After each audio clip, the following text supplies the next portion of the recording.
Hello, my lovelies, and welcome back to Planescape. It's been a while, I know. There were some severe issues with the version of the game that I was playing. The version of the game that's on the PS4, it had some really powerful problems with the interface. The interface kept mucking about and fading in and out of view. Now, there have been some updates since then, so I'm hoping that maybe, just maybe, they've been fixed. We have moved on to another part of the game. You can't determine what this odd device is. Interesting. Yeah, we've moved on quite significantly. As you can see, we've got a new party, which is nice. Mort will come back. We'll have Mort back soon, the little skull guy who's been our companion up till now. He's been stolen, actually. When last we left off, he was stolen from us, which is not good, obviously. Now, I can't entirely remember what we were doing, if I'm entirely honest, so I'm going to have to look up a few things. Okay, so we've got a spellbook, combat log, dialogue, inventory, journal. That's going to help. Remove Reekwind's Curse of Stench. Yeah, I remember that one. Find a spell ruby for Jarim. Yeah, we haven't done either of them. Journal, here we go. Day 12 hour 0. I got a second costume for Malmanar from Gonga Leaves the Tailor and gave it to him. Okay. Fair enough. Balance in all okay, things. You guys. All of you. It is I. This is not the ideal way to be playing this game, that's for damn sure. I'm here. All right. Right. Harlot, what's she got to say to us? This beautiful, seductively attired prostitute is a far cry from those you saw in the hive. She smells of expensive perfumes, and the lines on her face are subtly accentuated with lightly painted lines of soft, warm colours. She smiles as you approach her and curtsies gracefully. Greetings, good sir. Seeking to quench a lust Mistress Grace's brothel cannot satisfy, I hope. No. So you can take her up on that, as you can with all of them. No. But I have some questions. She puts her finger to her lips to hush you. There is but a single question I answer, good sir, and the answer is this: yes, for only 500 coins. 500? Bloody hell, you must be like the best prostitute in the entirety of Planescape, which, given that Planescape is multi-dimensional, no. I think we'll leave that be for now. Righty-ho. What about you guys? Cafe patrons. Interesting. Ahaha. Abel Ponderthought. That's a good name. Nemel. This tall, slender woman, sipping wine from a small ceramic cup, appears to be looking for someone. Her facial features are elegantly exotic, and the woman's ears, though partially covered by her long hair, can be seen to come to sharp points. Interesting. So is she elven, maybe? The woman, the name Nemel is very elven. The woman turns to face you, violet eyes flashing like flawless chips of amethyst. Her speech is as music. You can hear a faint musical tinkling, 100 tiny crystal bells as she speaks. Each word lingers in your ears, as if they were unwilling to relinquish the exquisite sound. Nemel turned to face the scarred, dour stranger. She asked what he wished of her. Why is she narrating her own existence? That's interesting. Ah, yes! Okay, this is one of the quests. Okay, the woman makes no move to touch or examine the decanter, but only speaks. Nemel took it from the stranger, turning it in her hands. Had she seen its like before, she thought? Nemel speaks in the third person, that's interesting. Perhaps, yes, she remembered now. She returned the decanter, whispering into his ear as she did so. Updated my journal. Aha! You realise you know the word now. I'm not Nildenesage. Though, I'm sure I'm butchering that. Though you're certain the woman never whispered to you, but merely said she did. She blinks at you. Would the stranger leave her now, satisfied with what she had told him? Not just, yeah, are you looking for someone? Where could she be, Nemel wondered. Her companion, Aelwyn, they are definitely elves. Aelwyn is such an elven name. Was supposed to have met her here days ago. The woman sighs miserably. The air around her grows chill with her sadness. How long must she search this vast foreign city before she finds her dearest friend? Yeah, I could help you find her. Namel clasps her hands together and bows her head to you. She would be so pleased to hear news of her friend. She told the kind stranger what Aelwyn looked like, so that he would know her should he come across her. An image forms in your mind. This is really weird. A woman who resembles Namel but with golden eyes and hair of fiery crimson. I'll return if I find her. Interesting. So we've got to find this woman then. Barkeep, you look interesting. It's a Drunken Mage. Oh dear. What's going on here? This looks like a place where... Ah, fuck! Someone's attacking us. Oh, hello! Oh, it's a shadow! God damn it! Die! Ah, shit. Yes, there are shadows everywhere in this area. Shadows in Planescape are not to be trusted. Abel Ponder thought, this older man looks somewhat bookish. His clothing and accessories are extremely clean, neat and well cared for, and he often pauses to brush some fleck of dust or lint off of them. A symbol resembling a stylized dagger piercing upwards through a flame is embroidered upon his tunic. Ah, so he's a member of some sort of guild or cult or something. The man's eyes widen. By the unjust laws of tyranny, he catches himself looking apologetic. I say, are you alright? You look... He fumbles for the words, hurt. Yeah. If you remember, by the way, guys, we woke up on the mortuary slab. We are... The scarred one is well named. He is a mass of hideous, hideous, hideous scars and mutilations.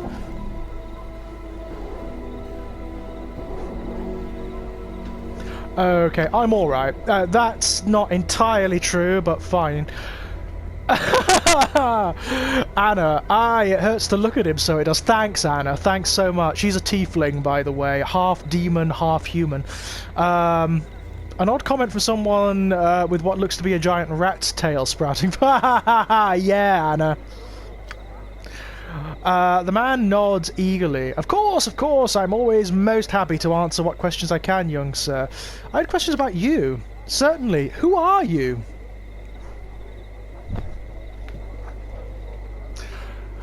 What do you do here? What's the symbol embroidered on your tunic? Yeah, let's ask who he is first. Well, my name is Abel Ponder Thought, which is one of the most D&D names I've ever heard.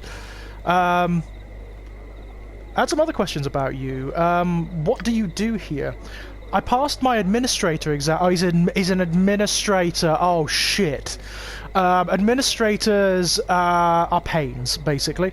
I passed my administrator exam just recently and have achieved the status of an A9, a research consultant in the Hall of Records, one of the many aides specializing in Sigil's physical laws and history. Yeah, they're, like, religiously officious. They are some of the worst people you could ever wish to meet, essentially. And, you know, I'm saying that knowing full well that Sigil is full of devils and demons and extra-dimensional Lovecraftian horrors. I research topics and laws of interest to others. It is quite fascinating, really. I had some other questions about you. What's the symbol embroidered on your tunic mean? Why, it is the symbol of the Fraternity of Order. Sorry, I don't like the Fraternity of Order. I don't like the Order factions in D&D. The Harpers and all those bastards. Don't like them. We are responsible for much of the law-making and running the courts here in Sigil. Yeah. Many judges, advocates and clerks are members of our order. Don't you just hate them? And we are pleased to be able to help enforce Sigil's laws and keep things orderly. We make a strident effort to learn all laws, whether they pertain to Sigil, the planes, or the multiverse itself. Good idea in Sigil, really. What does the Fraternity of Order believe? My journal. Yay! The Fraternity of Order believes that the multiverse is governed by laws. And they're wrong, anyway. When one knows all the laws, one will understand the multiverse. That is our goal. By understanding the laws, their limits, we learn to avoid certain laws. If you don't mind me asking, what sort of benefits are in the position? Well, our fraternity allows us to read languages quite easily, and we may use some rules of the multiverse on occasion to suit our benefits. I had some other questions about you.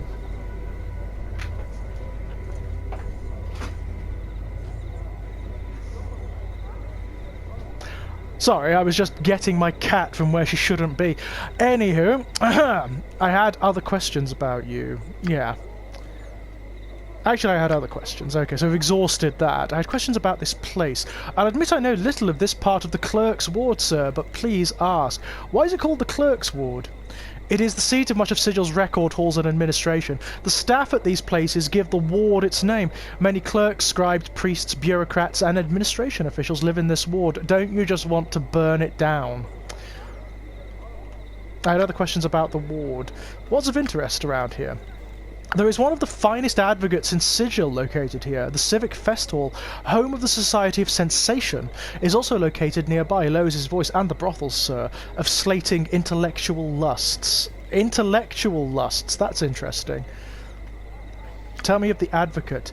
He is also one of the Fraternity of Order, though his time there has ebbed somewhat since the unfortunate troubles he has experienced. I am not one to speak of them. His residence is just across the way, south and east of here. Oh, okay, I'll go and visit that. What's of interest around here? Tell me of the Fest Hall. It is a beautiful structure that is both the headquarters of the Societies of Sensation and acts as a hall for the arts here in Sigil and the Plains. It is an opera house, museum, art gallery, wine shop, tavern, training hall, theatre, sensoriums. Many things can be found there. That sounds really cool. I might go there. Tell me about the Society of Sensation. My journal. Yeah, because that sounds fun. That sounds fun. Ah, the Society of Sensations. They are one of the most prominent of Sigil's 15 factions. They hold the belief that the true dark of the multiverse can be known only by directly experiencing as much of the universe as possible, tasting every substance, feeling every range of emotion, and visiting every place in the multiverse. Continue to listen. He continues, their faction headquarters is at the Civic Fest Hall, where they seek to bring experiences to all of Sigil. At the moment, they are the most numerous faction in all Sigil, and the most powerful. I wonder why. If I am not mistaken, the most recent census of their members is over 20 times 1,000 members. I'm curious about the factions. Yes, there are 15 factions in Sigil. Once there were 49 factions, then about 600 years ago, the Lady of Pain let it be known that only 15 would remain. That was known as the Great Upheaval. Continue to listen. He continues, and sure enough, in a fortnight, 34 of them perished or faded. Many thousands died by sword or by other means. Many were simply found dead. I myself am a member of the Fraternity of Order. Others include the Believers of the Source, we know the Dustmen, the Harmonium, the Mercy Killers, the Revolutionary League, the Society of Sensations, and the Jauzitekts. Tell me of the Believers of the Source. Yeah. The Believers of the Source, or Godsmen, believe that every living thing in the multiverse has the potential to become a power. He continues, the Godsmen have their headquarters in the Great Foundry, and they have helped to keep peace in Sigil in a number of matters. They have no desire to see any creature placed in the Dead Book before it has a chance to reach its potential. We know a lot about the Dustmen, but he can tell us. The Dustmen believe we are already dead, that Sigil and the Plains are where we all end up after we die. Not true. According to their beliefs, everything is dead, and this existence is a false one. To keep any ties or feelings for this existence only prevents a soul from truly dying. You see, the Dustmen believe that death in this existence is a matter of degree, and only those who are truly dead and have divested themselves of all ties to this existence can hope to be at peace. A philosophy that has some basis in fact, but much of it bears further examination. Yeah. The Harmonium. Who are they?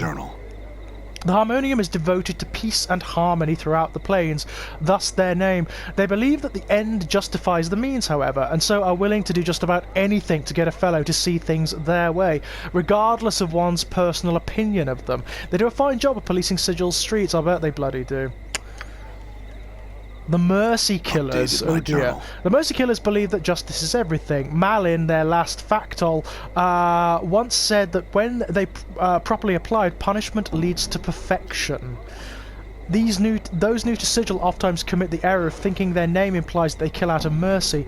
Rather, though, it is that they seek to kill mercy itself. The faction members take it upon themselves to punish the guilty of Sigil, whatever the cost. Oh shit. The Revolutionary League. My journal. Excuse me. They are also called the Anarchists. Not many know this, but the Revolutionary League is actually quite widespread in Sigil, and a shame that it is too. They hold the misguided belief that all institutions have been established to block their access to the truth of the multiverse. The only way to discover the truth is to tear down all organization. They claim that the truth can only be discovered when people are completely free. He shakes his head. I often wish that they would open their eyes to the truth around them. They do nothing but blind themselves and block everyone's access to the truth. He gives a long sigh, then wags his finger disapprovingly, as if talking to some imaginary bad child. It is interesting to note that they have no real plans for seeking the truth past tearing down everything that they can see. Very interesting indeed. He frowns. It is also of interest that while the Revolutionary League has a large number of members, the very nature of their faction causes these members to work counter to each other's interests. Often cells fight amongst each other, each one claiming to know the proper way to go about tearing everything down. Okay. The Revolutionary League? We've already got those. The Society of Sensation. I think we've already talked about those. The Zhaositects. Updated my journal. He harumphs. Rabble-rousers. Not a proper faction at all, that raggedy bunch. Why, even the Revolutionary League is more organised. The Zhaositects think that by embracing chaos, they'll somehow discover the secrets of the multiverse. Ridiculous notion. Okay. I'm curious. Yeah, tell me about the Lady of Pain. The Lady of Pain, yes, yes, she is the force behind Sigil. Yes, we know. Very impressive figure, but little is known about her. What is known about her? He begins ticking off the points on his fingers. 1, she is not just a symbol of Sigil, as some claim. She is very real and very dangerous. Yes, true. 2, she is believed to be the one that keeps the powers, deities, out of Sigil. As long as she is present, the powers cannot enter Sigil. Just think about that for a second. The Lady of Pain is basically the lady of all of Sigil, right? Sigil stands at the crossroads of the entire multiverse, meaning that every god, deity, demigod of any description has tried to get in here at one time or another, and constantly tries to get in here, and she keeps them all out. I mean, wow. What the hell is she, you know? 3, she also prevents unauthorized teleporting and gating into and out of Sigil. It prevents the Outer Planes creatures from bringing even more of their kind to Sigil outside of the conventional routes. 4, she has never spoken to anyone. 5, she usurped control of Sigil from Askar, a power now believed to be dead. Interesting. 6, anyone who threatens Sigil or her is punished, either by falling beneath her shadow, which results in a series of invisible stab wounds that can kill even greater Batizu. Batizu are demons, by the way. Or by being sent to the mazes from whence few ever escape. 7, she does not like to be worshipped. Those that do are often found with their skin missing. True. And lastly, the sight of her is believed to drive others mad. That's also true. Yeah, she stole control of Sigil from a power. How do you know this? 'Tis the belief of my order. You said the sight of her drives people mad. Yes, he ponders it for a moment. But I must add the caveat that I have never seen her, you understand. So how is it you know she created Sigil? 'Tis the belief... We're just going to get that, aren't we, yeah? Let me ask you something else. See, this guy's useful. About this city. What's outside of Sigil? No one knows, and it is not from want of trying. The places where no true wall exists are solid walls of buildings, with no windows that look beyond. Some claim to have climbed roofs and seen the outside of Sigil, but they can only describe the outside as nothing. That is an unacceptable explanation, but it still remains a mystery. It is rumoured without fact that to step beyond Sigil's walls takes the traveller to a random plane, but this has not been confirmed. The Fraternity of Order has mounted many expeditions, and we have yet to retrieve concrete information. Okay, let me ask you about something else. That'll do, actually. He was a great font of information. What about you, drunken sir? This older man is staring into his stein of ale, misery etched into his features. The battered pewter mug is an unusual one, lightly engraved with strange runes and bearded faces, and covered with a coat of thin frost. Interesting. He looks up as you approach him. Greetings, sir! He seems slightly tipsy. Something wrong? He sighs, belches into his hand and nods as he takes another pull of ale. Aye, something's wrong, all right. I've gone and lost my apprenticeship. Well hungover I was, and botched my mentor's last experiment. All for this damn drink. He sneers at the mug in his hand, but in seconds his expression softens and he takes another swig. Ruins everything it does, this damnable drinking of mine.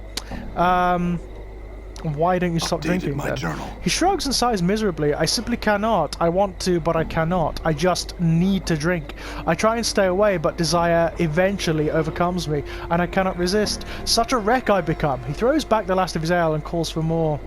I see. What's in the mug you've got there? This? He looks down at the pewter mug. I won this in a dice game. It's enchanted to keep whatever's in it freezing cold. In my case, cheap ale. He frowns, rubs at his eyes, and takes another swig of his drink. Is something wrong? Okay, that's too bad. Farewell. Interesting. There's a quest there, clearly. This smiling man nods cheerfully as you approach. Welcome to my cafe, good sir. What might I serve you? Some wine, perhaps? No wine, but I had some questions. The man gives you a helpless sort of look. Humblest apologies, sir, but I make it a policy to serve drinks and nothing more. You'll have to look elsewhere for conversation, I'm afraid. Are you certain you wouldn't like a drink? Or some bread and cheese, perhaps? No, I think I'm alright. Right, let's have a wander, because we haven't... Oh, hello, you. Oh, yes, harmonium officers. I want to keep well away from them. You cannot determine what this odd device is, yeah. Oh, no, not yet. Not yet. I'm still having a look around. It's a clerk's ward. I'm just having a look. We're on the night cycle at the moment, so I don't know... Jolin's messenger. Sir, might I have a word with you? Alright, what do you want? This slender young man approaches you wearing somewhat worried expression. 1,000 pardons, sir, but I'm looking for a certain man, and I think you might be able to help me. Oh, how so? I am a messenger, sir, who seeks a man, it's said, cannot die. A scarred man for whom death is nothing but the most trivial of annoyances. You match the admittedly vague description I was given, sir, and I had wondered if you were he. Yes, that's me. He nods and bows deeply to you. A message for you, then, sir. Mistress Jolby of the House Surma, a lady of high standing, has sent me. Mistress Jolmy would meet you in the Civic Fest Hall, where she would make a proposal, of which I know nothing to you. Should you choose to seek her out, she wears green silks trimmed with gold, and has hair the colour of blue steel. That is the extent of my message, sir. Farewell. Wait, the Civic Fest Hall? In the northeastern corner of this part of the Clerk's Ward, sir. 'Tis a large structure, and should be easy to spot. Farewell. Oh, okay, so we've got a quest. Yay! Always nice, isn't it? I do love that zoom function, that's really cool. How do I zoom out? I'm gone. There is a way of zooming out, you know? Endure. Okay, come on you guys. Grow strong. Okay. Ah, there we go. That's really useful. Civic Fest Hall, Civic Fest Hall. I'd assume that's it, that's massive. This massive ancient-looking structure is somewhat less foreboding than others of its size. Alright. That's actually a nice function, I've got to say. That zoom function's very useful. What is this place? Peering through the cracks in the shutters, you see what appears to be a tailor's shop. Okay. That's odd. We may get in trouble for going in there at night. Harmonium officer. Not sure I want to go down there. I love these backgrounds, these old BioWare RPG backgrounds. They're so cool. Hello. What's going on here? There's clearly something happening here. Whether it's good. Uh-oh. Oh fuck! Shadow! Shadow! Got it. We did well there. I hear your words. What do you want to know? Okay. Sensate. Oh, Salabash the Onyx. Let's talk to you. This tall, thin man dressed in heavy crimson robes has sharp, pinched features. He bows regally as you approach him. I am Salabash, often called Salabash the Onyx, future mage tutor for the Civic Festival. Your business is with me, I take it? No, just some questions. About what? Not the ward and the like, I hope. Plenty of more common folk could answer such questions, and I just as soon direct you to one of them. Why are you called the Onyx? Oh, here we go. A long tale, which I'll shorten to save my breath, and mine. In my youth I was once called Salabesh the Golden, for I was said to have a heart of gold, small, hard, and yellow.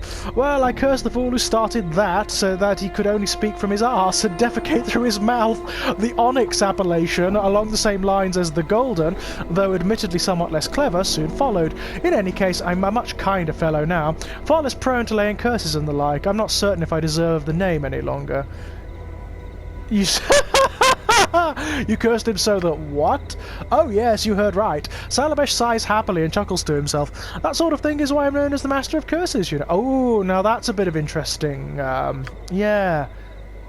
What did you mean by future mage tutor of the festival?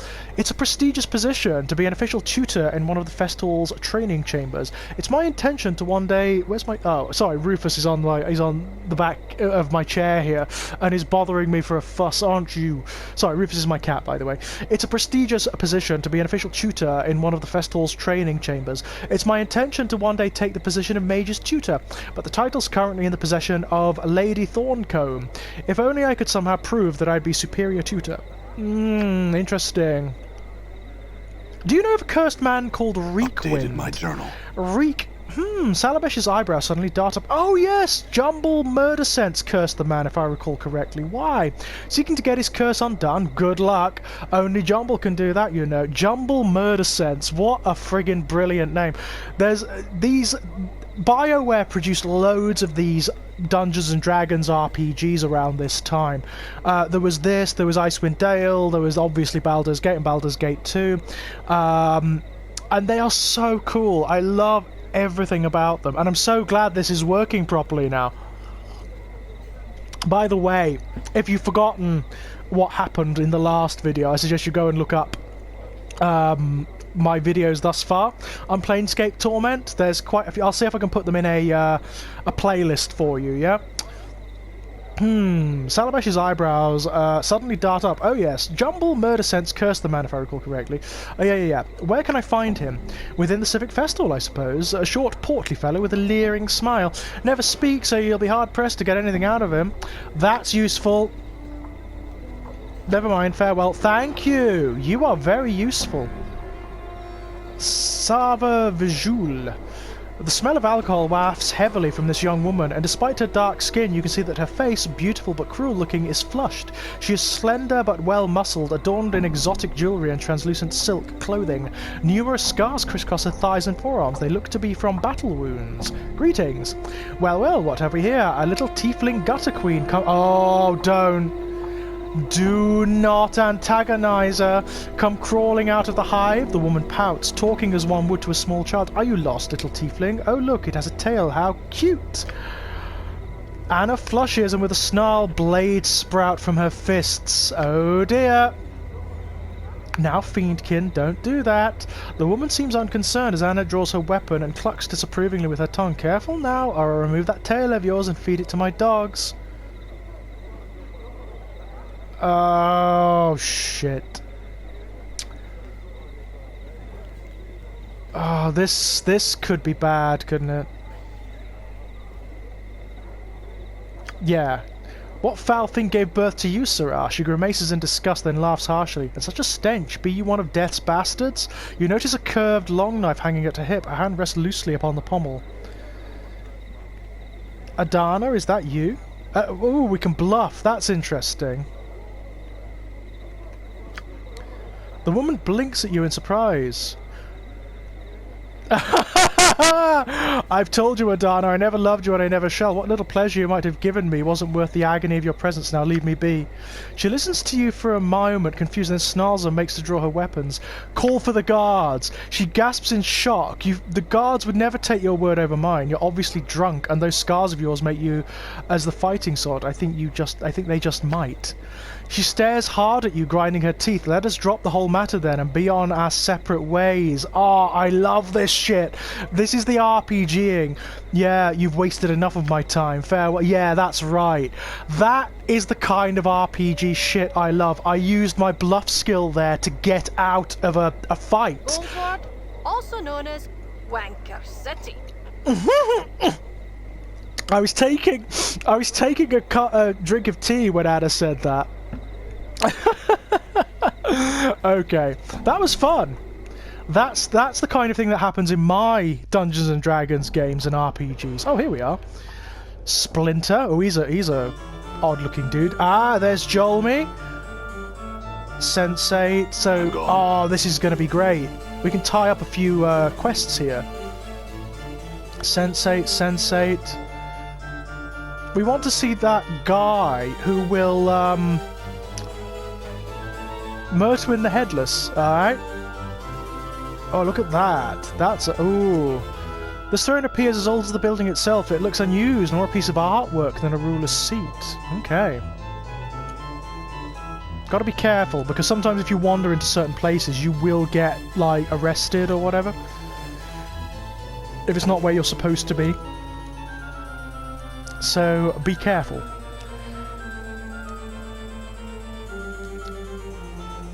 But yeah, I mean, this is the new chapter, so it's definite... Geisis the Crooked, interesting. Sensate. It looks like he's giving a class. Back your lids and crack your bone boxes. 'Tis all a steaming heap of Barney. A slaughter in Tanari is singing, basically. Right, let's talk to Splinter here. This towering man's golden skin sparkles slightly, almost as if it were metallic. Whether it's his actual flesh or merely painted on, you cannot tell. He regards you coolly as you approach, giving a respectful bow as you draw near. Welcome to the Civic Fest Hall, traveller. We are Splinter, doorman to the Fest Hall and priest king of How may we help you? I've got a cup of tea here, by the way. Despite his humble offer of aid, his voice is powerful and commanding, a deep and rumbling sound that resonates throughout the chamber. How can you help me? We do many things in this fine hall, traveller. We answer questions guests might have regarding it or its inhabitants. We direct both visitors and members of the Society of Sensation alike to the sensoriums or lecture halls. We also accept new members into the Society. Lastly, it is through us that purchases from the Society's vaults are made. Spells, items and such. Ooh! How could I buy something from the Sensate vaults? You must be a member of the Society of Sensation. Oh, okay. Might I become a Sensate, then? In order to join the Society of Sensation, one must be willing and prepared to share their own experiences. 5 are required, 1 from each of the senses. Alternately, one may contribute a single experience that has strong elements from all 5 senses. Well, I've died, like, lots of times, and been reborn, actually.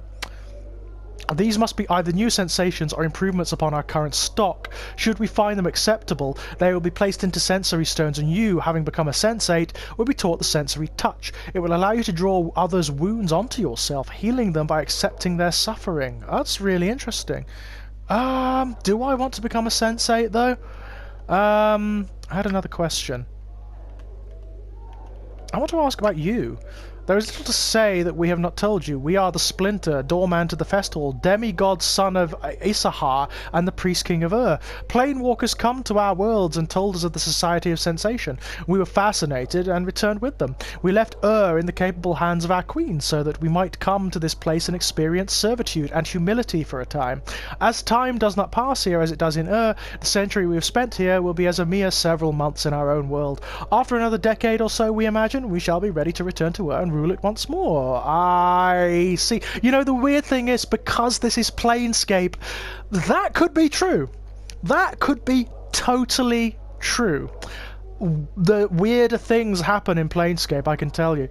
I see. I had another question. Tell me about the Society of Sensation. The core of a sensate's belief is that the multiverse can only be truly known through the senses. If one cannot sense it, then a thing isn't.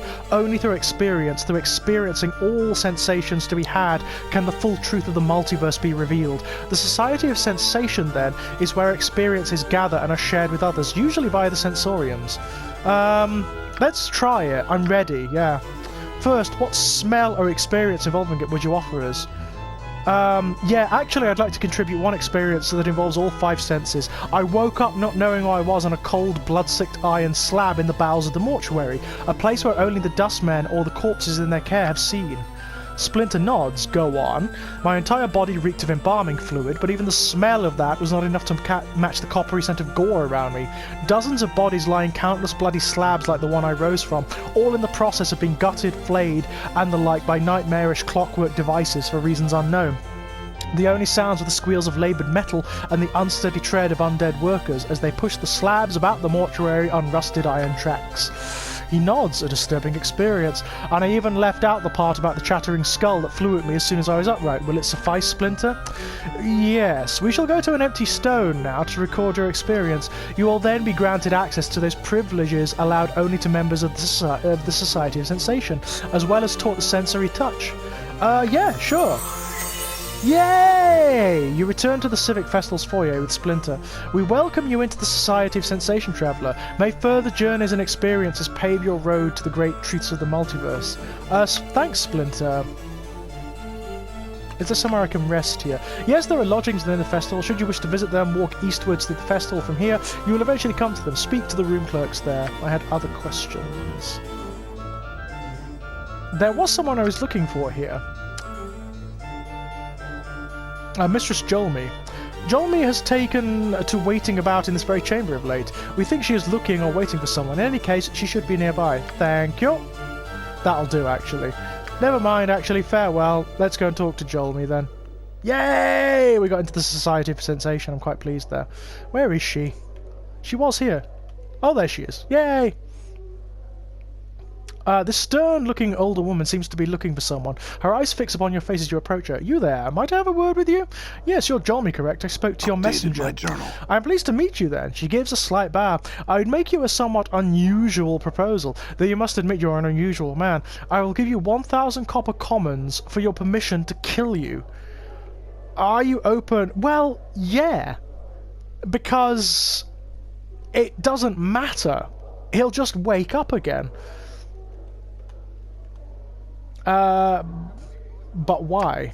Jolmy doesn't bat an eyelash, but why not? I thought it might be an interesting experience, paying someone for the privilege of murdering them. When I first heard rumours of your existence, how could I resist? So what is your answer? Shall we discuss the matter in greater detail? Yes, let's work out the details. After a short discussion, it comes down to the following terms. Jolmy will pay you 2,000 copper commons. That's a lot of money. In return, you will allow her to drive her dagger into your heart. She will wait for you to awaken, at which point she will give you the coin. This sounds sus, but oh, fuck it. The affair is over in a moment. She's already cleaned her blade and put it away by the time you've recovered. After picking yourself up off the festival floor, Jolmy hands you several rolls of copper coins while you rub your aching chest. Somewhat disappointing, I must admit. Oh well, coin well spent nonetheless. Farewell. Updated my journal. That doesn't feel good. That feels like it might not be what it appears. I think we may get screwed over by that. I want to find that other guy, the one who can take the curse off of Reekwind. Where would he be, I wonder? Quisai, who is that? There's another area here. How do we get through there? Ah, we have to go through this way. Okay. Who are you? This is a life-size granite statue of a gentleman standing with his arms at his sides, eyes closed. It is of excellent craftsmanship, exquisitely detailed and incredibly lifelike. So much so, in fact, that you find yourself wondering if it's really a statue alone. Greetings? The statue makes no response. Touch the statue. You touch the statue and find that while the clothes that adorn it are of grey cloth rather than rock, the skin is as cool and hard as granite. Why would someone clothe the statue? I'm not going to strike it, no. That would be a bad thing. Why would I do that, you know? These people seem to be enjoying themselves.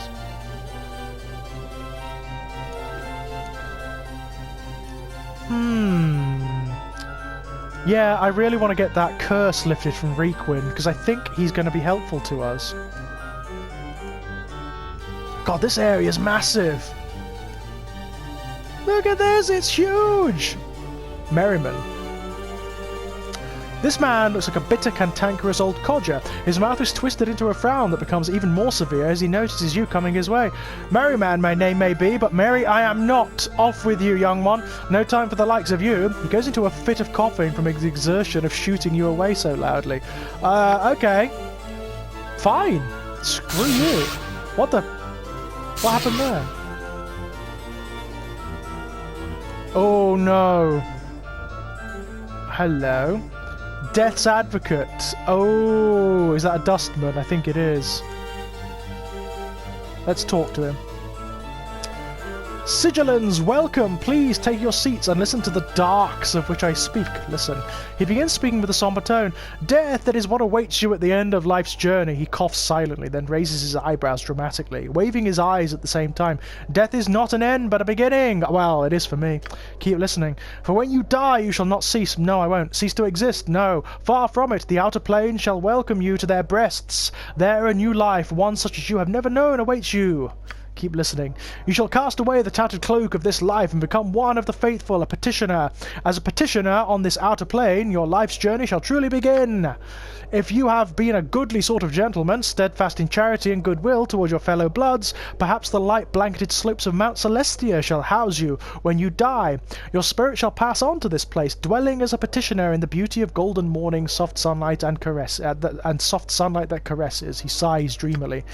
Perhaps you lived your life to betray others and get ahead, giving lies instead of truths, backstabbing others, all to accomplish your own goals. Cold blood red carcerai, the plane where all turncoats fall when they pass on, shall be the cage that imprisons you. As a petitioner on this plane, you shall live a life of treachery and treacheries, of lies and lying, knowing a life without trust.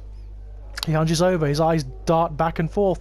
And perhaps you have lived a life of bloodthirsty evil, contemptuous of your fellow man, laying others low and doing as you please without care for who or what you hurt. Then it is perhaps one of the lower planes, Bartor, or the chaotic swirling layers of the abyss, that shall welcome you, evil to the core of the spirits that come to this place, and most are doomed to mindless cruelty and suffering or servitude in the dreaded, he whispers dramatically, blood war.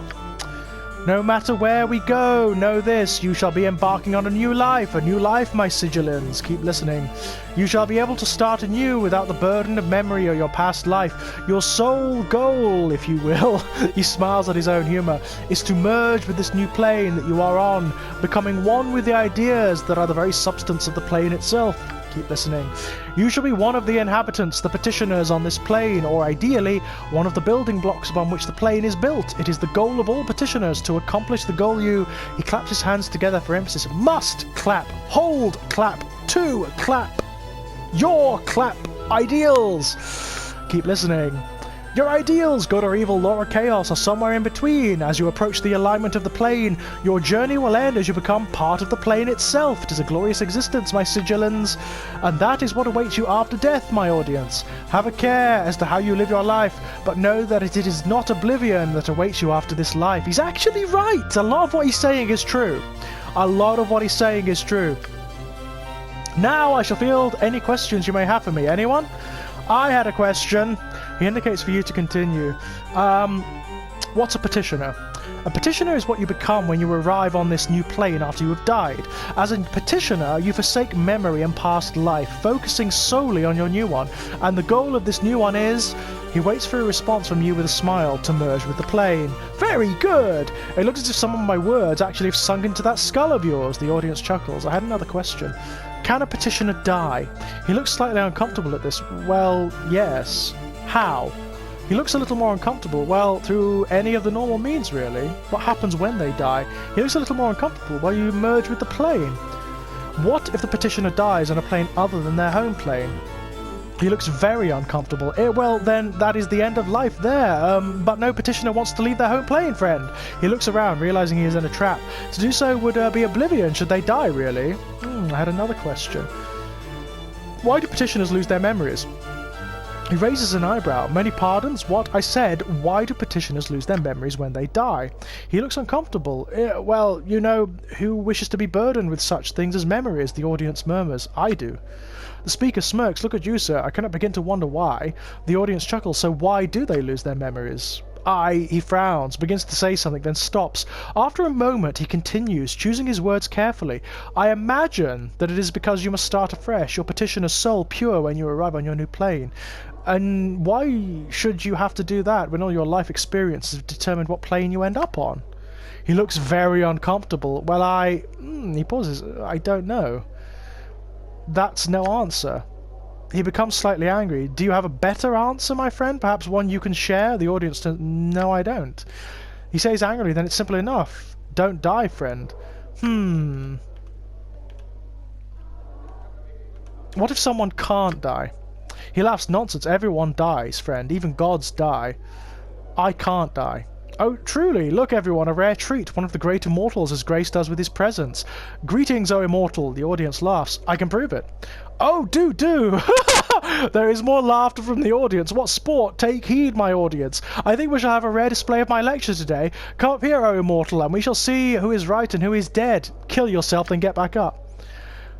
The speaker turns white at this, taking a step back by the powers.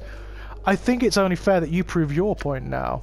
The audience watches in morbid fascination. Well, go on, die, here, now. Prove your words to be true. Embrace your life as a petitioner. No, I'm not going to kill him. He gulps. Now, he offers weakly. I must confess that I am not quite ready to depart this life just yet. So, this great new life on the outer planes may not be all it's supposed to be. The speaker is aware of his hypocrisy, but is afraid of the alternative. Perhaps not. He glances quickly at the audience. Oh, well, certainly not now, as I thought. Yeah. The Blood War is really interesting, actually. Never mind, actually. I'll leave it now. I'll come back to him. He's basically... He looks eager to wrap things up. Then I shall end this session. I shall continue to lecture here at the hall, so tell all your friends, stop listening and leave. Interesting. Something keeps happening. Did you hear that? Oh, fuck. What's going on in here? Thief intro... Oh, this is like a thieves guild. Right, okay. Oh, this is fun. So presumably... we could actually learn some thievery here, if we wanted to. But we are not a thief, we're a mage. 3 Planes Align. That's a cool name. I do believe that's a GIF, isn't it? Hello, you. Is that... yeah, it's Merriman again. Holy shit, what's going on in here? Warrior in training, so yeah. Basically, these are all training halls. So there must be a mage's hall as well. Oh, look at you. Barrier. Oh yeah, we met some of these before. This person is practicing various combat maneuvers on a wooden training dummy. They seem far too busy. Okay, I'll leave them be. This sparring dummy has suffered much abuse at the hands of the warriors in training, I'll bet. I can't find this guy I'm meant to talk to. I mean, we haven't been the whole way yet, so... hang on. I will hear you, alright. Okay. God, yeah, this update has fixed everything. I'm so pleased. Geis is the Crooked. This squat, hunched old man still has the broad shoulders and scarred, calloused hands of a worker or a warrior. An aura of weary despair seems to hang about him. He appears to be giving a lecture at the moment. Stay for the lecture. Right, now, listen up. This is the seminar on the war. If you're here to listen about the Blood War, take root. If you're not, you're in the wrong hall, and you'd best ump your soft, comfort-loving Sigilian limber stems out here. The man suddenly throws a dark eye over the audience as if looking for something. And further, if you're Tenaria Bartizu, ump your scaly eyes out the door. I was not letting you ornery bastards bend an ear to this and then listen to the balmy arguments. So he's part of the Blood War, bloody hell. It's amazing that he's here. Of course, this is no discussion on who's right. Behind you, you hear the sounds of something large leaving the lecture hall. It just tells the Blood War from the human point of view. I was not promoting one side or another, because they both stink in different ways, that's true. The Blood War is the war between devils and demons, basically, between infernal order and infernal chaos. The speaker becomes somber. So, what's left of you wanting to listen to some Blood War stories, tales about the war? Here to hear the horror of it all, no doubt. The floating fortresses wove and weaved a human skin, the plains-wide battlegrounds the Blood War be fought on. Keep listening. He bares his yellow teeth. Tales of fiends locking fangs with other fiends. Grass, snarl. His snarl fades and he looks suddenly bored. Keep listening. Well, let me peel back your lids and crack your bone boxes. 'Tis all a steaming heap of balmy nonsense to be dwelling on that forge dung. He spits in derision, rolling his eyes wildly. I like this guy. I'll tell you this, though. You can't imagine the scale the Blood War is fought on. Nothing you've seen, heard, or participated in. Nothing compares. Time, numbers of legions, sheer bloodshed. Nothing compares, Burks. To try and imagine it, forget it. My advice, simple. Stay away from the big bloody mess altogether. The Blood War is the biggest war in all of metaphysics and all of history. It's an eons ancient war that basically maintains the balance of all the worlds, all the realms. We can stop listening now. Basically, if the Blood War wasn't happening, then it's highly likely the legions of all the hells would turn on the mortal realms, and everyone would be screwed. Fortunately, because they're too busy fighting with one another, that doesn't happen. Jumble Murder Sense, that's the one we wanted! This short, balding man's orange tunic and rather sizable gut give him the look of a walking pumpkin. He is absent-mindedly patting his large paunch with a slow rhythm, as if it were a drum. The man's odd, crooked smile and a strange gleam in his eyes make him look a bit mad. Oh dear. Greetings! The man gives an exaggerated, flourishing bow and presents a small card which reads only Jumble Murder Sense, Zhao Detect Sorcerer Extraordinaire. He then snatches the card from your grasp and proceeds to eat it, grinning wildly all the while. I'd like to remove Reekwind's curse. Jumble pretends not to hear you, instead belching loudly and resuming his belly drumming, his eyes wandering around the festival. Is there anything I could do so that you'd remove Reekwind's curse? Jumble won't look at you but shakes his head. Oh, bluff. Jumble raises one eyebrow and takes a step back. He opens his mouth abruptly, and though his lips or throat don't move or shape any words or sound, a torrent of incomprehensible babbling begins to pour forth. Updated my journal. Oh dear. Jumble shuts his mouth and the babbling ceases. He peers at you through narrowed eyes, a self-satisfied smile on his pudgy face. Suddenly you hiccup. Oh no. And hiccup and hiccup and hiccup again. His curse does. Jumble Murder Sense merely turns his head and waves you away. What have you done to me? Oh, frig. I better find someone who can help me lose this curse. Farewell. That is actually going to keep happening. Jumble, I need you to remove the curse you put on me. Truth. I don't think that's a good idea. Leave. Oh, you bastard. So that went well. It's not hurting us, he's just going to hiccup all the time. That's so silly. I love it. But how do we help Reekwin? That's mages. This is good. Mage in training. We're a mage. So this might be useful for us. What are you doing anyway? This person is staring intently at a metal panel mounted on the wall. Oh, I see, on the chamber's wall. After a moment of fierce concentration, they wave their hands about and utter a string of impressive-sounding arcane syllables, all to no effect. Nonetheless, they continue to practice diligently, far too involved with their work to speak with you. Alright, fair enough. So they're practicing magic. That's cool.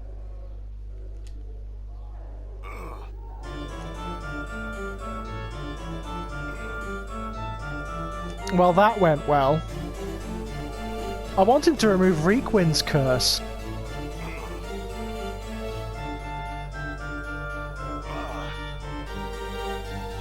He's gonna keep hiccuping the entire time. That's cool, that is funny. Who's this?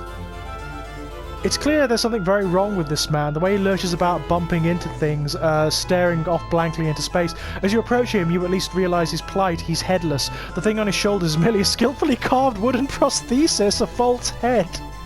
Greetings. The headless body stops fumbling for a moment and pauses. Its hands begin to reach out, as if trying to feel exactly where you are. Let it touch you. After a moment, its fingers brushes your forearm. It clutches your arm and follows it up the shoulder, then your head. As it feels your face and head, its hands brush your neck, as if it were checking for something. Finally, it grabs your hand and shakes it vigorously in greeting. You notice that its skin is cold and slightly clammy. Can you understand me? The figure makes a series of hand motions, then waits for a response. It seems like it's asking a question. I don't understand. The headless body taps its foot for a moment, scratching at the chin of its prosthetic head. Suddenly it raises a finger as if struck by an idea. It points at you, then at the eyes of its wooden head, then at you again. It then indicates its wooden head with both hands, shrugs and points at you. No, I haven't seen your head anywhere. The headless body shrugs, slumps a bit, and then turns to amble off. Alright. Oh, Reequind, you... I mean... Jumble Sense, or whatever your name is. God, you pain. I wonder if Onyx can help us. Maybe Onyx can help. Let's try it. Onyx, you're good at curses, yeah? Right. Perhaps you could help me, yeah. Help you? Salabash sneers doubtful. Before you can respond, he sighs, shaking his... Well, perhaps I could help you. What troubles you then? Jumble Murder Sense cursed me. Jumble Murder Sense? That sputtering mooncalf could never best me. Oh, the battles we used to have. Though, Salabash frowns. But I'm past all that now. No longer my sort of thing, you see. I really don't know what I could do for you. After all, it's his curse, not the sort you'd find on an item or some such. You know that you could remove with simple magics. He'll have to remove it unwillingly. Well, could you teach me a curse then that I could use on him? Well, I don't normally do that. I keep my curses to myself, you know. And besides, even a single curse would take one a long, long time to learn. More time than I'd care to spend on it. Haha, yeah.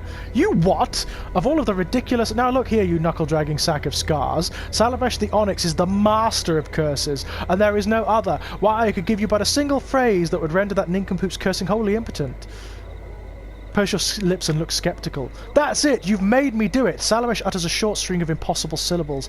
Words of power which you note mentally for later use against Jumble. There! See what that does to him and tell me Salavesh the Onyx isn't the master of curses then. Thanks, Salavesh. You are useful. Thank you very much. This is so silly! I love it! This is the kind of silly little quest that I love in these games. I can't believe we've got to remove a hiccup curse. Now where's Jumble Murder Sense? He was in here last time. But he seems to have buggered off. Ah! Hang on, let me save it. I will save here, I think. There we go. Jumble! Where did he bugger off to? Oh, he's a sneaky one, isn't he? He moves about. Ah, there he is. Hey, Jumble. Okay, throw the curse Salavesh taught you on him. Jumble stares at you with a somewhat skeptical expression as you speak the arcane syllables of Salavesh's curse. After a moment of awkward silence, the Drunken Mage notes that nothing seems to have happened and an evil grin spreads across his face. He opens his mouth to retaliate with another curse of his own, only to realise he has no voice. Salavesh's curse has removed Jumble's ability to speak, thereby destroying the Drunken's ability to curse others. He clutches his throat, panic welling up in his eyes. Looks like the tables are turned, Jumble. What do you think will happen when anyone hiccup you've ever cursed finds that you can't speak or curse anymore? Jumble dropped to his knees, a pleading expression in his eyes. He looks ready to burst into tears. Will you remove the curse you placed on me and swear never to curse another who didn't mean you harm?